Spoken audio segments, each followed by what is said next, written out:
Omusaveya yafiiridde mu accident esseeta. Bakazi be ababiri ne balwanira omulambo gwe ku ggwanika ly'eddwaliro Mukono aziikiddwa mu kitiibwa. Erisha Mubiru ng'afiiridde ku gy'obukulu 38 gyokka yatomeddwa tuleere esseeta bwe yabadde ku pikipiki ng'ava okugula akayumba k'embwa. Bakyala ba Mubiru okuli omukulu Lutikko ne mukyala muto Shakira twabakulaze wano ku Ky'oggo TV nga baagala okugwangana Malaka bwe babadde balwanira omulambo gwa bbaabwe ku ggwanika lya Mukono Church of Uganda Hospital olunaku olw'eggulo. Bano buli omu bakira ayagala omulambo oluva mu ddwaliro gutuukire maka ge ekyaleesewo okusika omuguwa.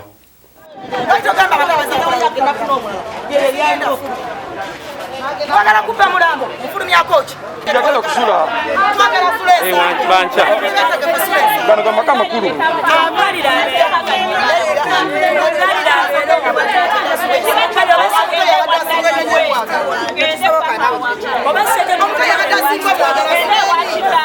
Vicar wa Lutikko y'abatukuvu Firipo ne Ndereya Mukono ku kitebe ky'obulabirizi Edward Musoke yakulembeddemu okusabira omwoyo gw'omugenzi Mubiru abadde Omusaveya era munnamateeka ku nsonga z'ebyettaka. Tuli mirambo egitambula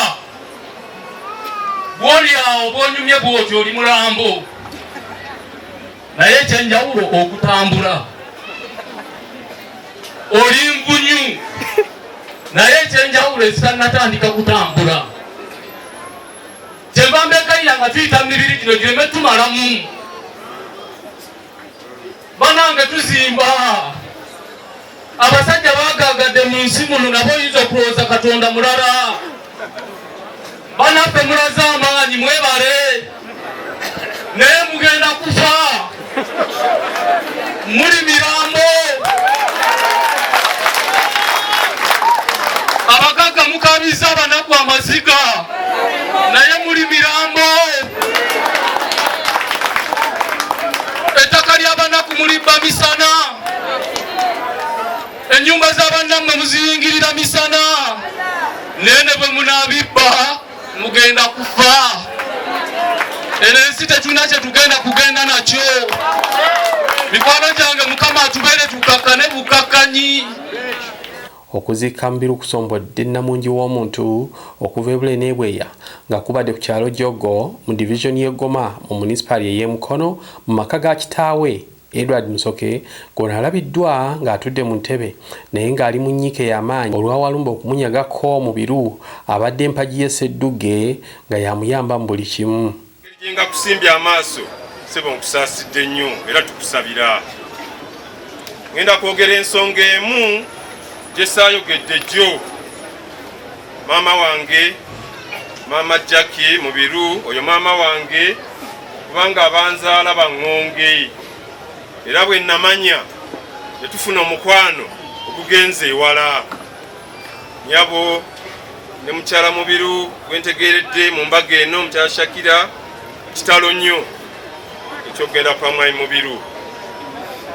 Ensonga gye saayogedde jjo wawuse kyo wennyini wakomye mu kanisa nina ekigambo kye twatandise okutunda ti bannaffe bwe bafa nga balesa abaana abato tutandike foundation ati nga bano tutandika Mubiru foundation mikwano gya Mubiru abanje nnyo wano benda bawe bati ne mwetema ne mugamba ku akaunti ya foundation eyo buli mwezi nja kuteekangako $2,000 olw'okusoma kw'abaana. Bannaffe abazungu bwe bato bwe bakola ensi yaabwe n'egenda mu maaso. Kyekyo kigambo kyokka kye njagala okwogera olwaleero. Kati nga bano be tukuŋŋaanye ng'ekitabo twakiguddewo dda ekya foundation ey'omugenzi nga twewandiika amannya gaffe n'essimu yaffe asobole 10 ateekako 10 naye tugamba minimum kujja kuba $1,000 gumu abaana baffe bagende mu maaso. Okuzika kwetabiddwako ebikongo okuli omwami wa Kabaka atwala essaza ly'e Kyaggwe Ssekibobo Elijah Lubanga Mulembya, omukubiriza w'obulabirizi bw'e Mukono Herbert Batamye, abakungu abalala okuva mu bulabirizi bw'e Mukono n'essaza ly'e Kyaggwe ssaako abavudde mu ofiisi y'ebyettaka eya district era etwala zi district eziri mu Greater Mukono okuli Buyikwe, Kayunga, Mukono ne Buvuma. Ng'abuulira Reverend Muyomba alaze ennyiike olw'abantu naddala abagagga abamaliddwamu ebintu by'ensi ne batuuka okukola effujjo ku bantu bannaabwe okubabbako ettaka n'ebirala nga beerabidde nti nabo olumbe lubalindiridde essaawa yonna bagenda kufa bye baluvubanira babireke ku nsi. Alabudde ne bannamwandu obutageza kweraguza nga banoonya ekyase Mubiru n'okwewala abaana batwalira ebigambo. Era njagala kukyukira gwe Jackie naawe Shakira teri yasebbaawa mmwe Mukama ye yamutute. Temutabaana okubaako kye munoonyereza ku by'okufa kwa Mubiru. Mubiru yagenze temukyalina kye mugenda kussa. Ate nammwe abali wano abeetegese okutabula mutusaasire. Manyi mugenda kuleeta olugambo. Abakazi bano temubakaabya maziga mubaleke. Ate kirungi nabadde kugamba ekiro abaleeta olugambo bangu bakazi banno. Lwakuba nti enjawulo ereba ajje mu mirembe omulaba. Naye bw'onaalaba omuntu ajja nadde omukazi nga omukono guli mabega dduka weekweke. Abadde balina ngambo kitalo. Weekweka abaviire. So mikwano gyange abakyala bano temubakaabya maziga. Abaana mubaleke. Mubiru ne bwe tunaanoonyereza ekyamusso manyi mwerogoza nnyo abaddugavu. Mujja kutandika Mubiru yandoosezza. Mubiru gye yeebase tali mirembe. Mutuyambe tebina kye bigenda tuyamba. Mubiru muleke yeebake. Temuyinza okutubeera kusigala nga mwaniridde ennyumba eno n'okwongera okubazzaamu amaanyi. Ssekiboba agambye nti Mubiru abadde muvubuka omuto ow'omugaso ennyo eri Obwakabaka ne Uganda okutwalira awamu ng'abadde akola omulimu gwe n'obwesimbu omutali bulyake. Okusookera ddala okutuusa okusaasira kwaffe ng'essaza ly'Ekyaggwe eri mutabani waffe ono. Ekyamazima ono abadde mutabani wange era mutabani wange kubanga muwala wange omwana wa mwannyinaze ye mukyala we. Njagala kuba famire eyaffe bazzukulu b'amazige okusaasira ennyo bannaffe bonna aba famire eno olw'okufiira omwana ono eggwanga olibadde lisinga okumwetaagira. Ebyafaayo bye babyogeddeko natuuse edda mujja kunsonyiwa n'eddakiika 3 nga mazaawo nga n'okuyita obuyisi wano. N'ekyo kiraga nti wabaddewo omukwano ogwa nnamaddala. Omwana ono abadde wa nsonga. Twagala okwebaza obulamu bwe Mukama bw'asazeewo okumutwala mu kaseera kano. Njagala okusaasira ennyo bannamwandu n'abaana baffe bamulekwa bakadde baffe mwenna kubanga tufiiriddwa nnyo ng'Obuganda. Omulembe guno omutebi ogw'abavubuka bano Obwakabaka bwetaaga nnyo abaana bano okulaba nga tunyweza Obwakabaka bwaffe kubanga be bakulembeze baffe abaleero. Naye we tubafiirwa tuba tunyoleddwa nnyo. Sitaafu yonna omukulu ono mwabadde akolera baddeko wali nga mpulira obubaka obumwogerwako abadde musajja mwesimbu. Ekigambo ky'ettaka mu nsi eno kireese obuzibu bungi naye tufuna abaana bano ab'ensonga tufiiriddwa nnyo. Njagala kubasaasira. Mukyala mukulu Jacqueline Lutaya ayogedde ne Kyaggwe TV n'agamba nti yasooka okusinkana ne bba ono nga basoma P7 ne batambula bonna okutuuka lwe baayagalana nga bamaze okusoma ku yunivasite nga wafiiridde nga bazadde abaana 4.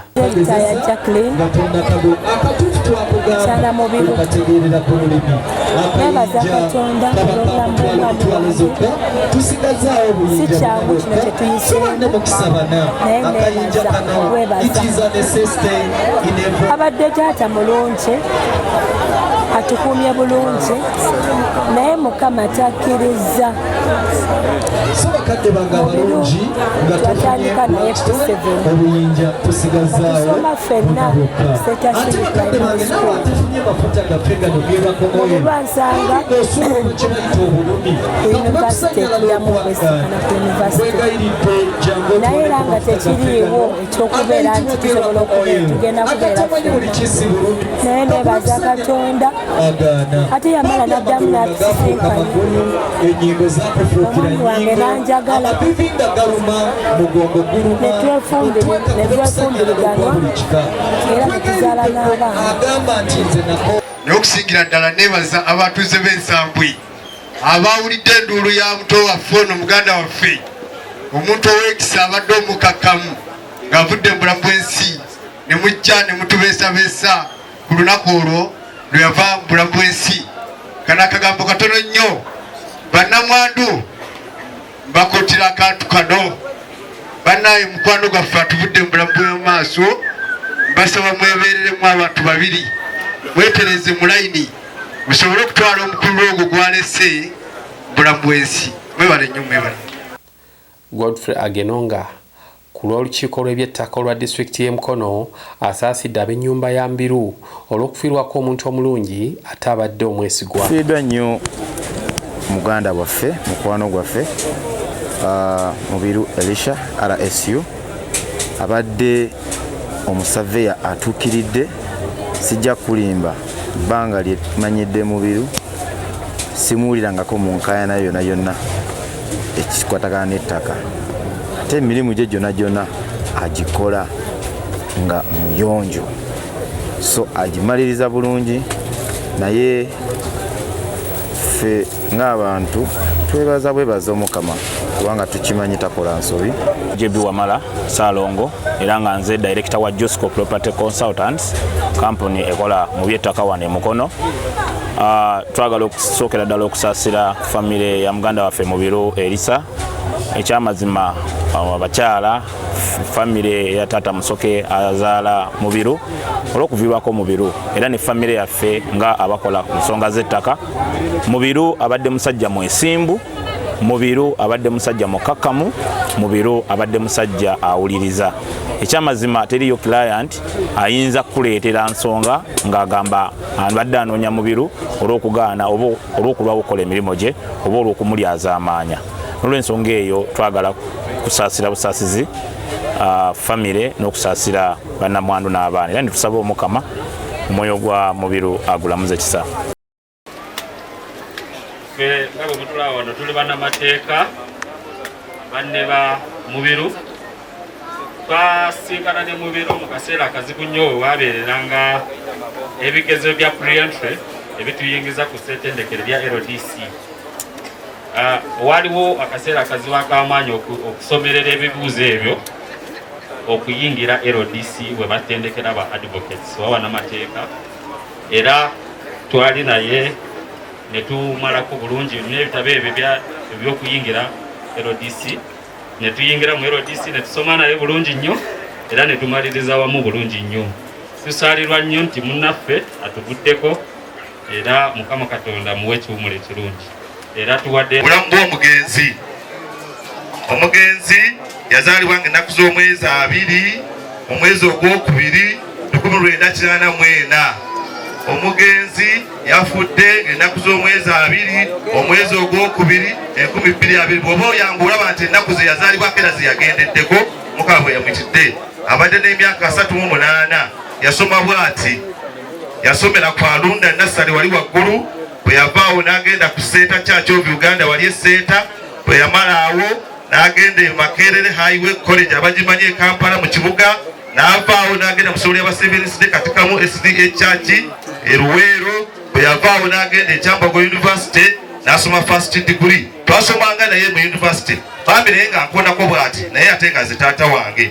Bwe yavaawo n'agenda ku UCU n'asoma amateeka ag'ettaka. Yoyo gwe tuziika ng'alina masters degree mu by'amateeka g'ettaka. Omukama amuwe ekimuli eky'emirembe. Tetulina kyakola naye nga famire Jjajja Musoke tufiiriddwa nnyo omuntu entalo z'ettaka nnyingi abadde agenda tulwanira naye nga tetumanya n'atulwanira. So mwami bisiitwa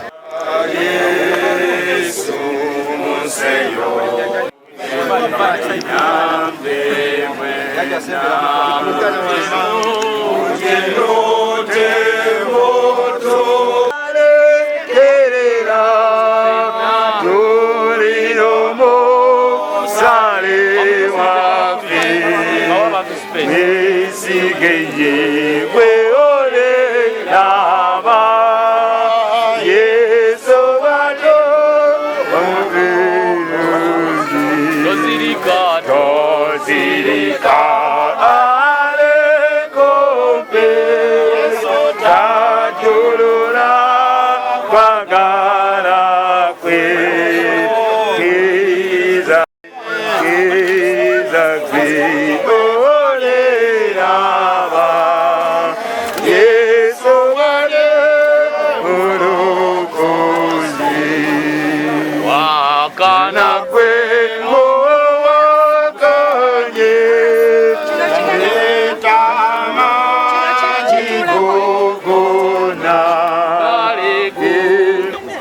okutwala ewuwe obulamu bw'omwagalwa waffe Omusaveya ate kanso Erisha Mubiru. Kale bwe tutyo tuteeka omubiri gwe mu ttaka gye yava nga tugamba nti ettaka mu ttaka, evvu mu vvu, enfuufu mu nfuufu, era nga tusuubira nga tetubuusabuusa nga tutegeredde dda nti tuliraba okuzuukizibwa eri obulamu obutakoma.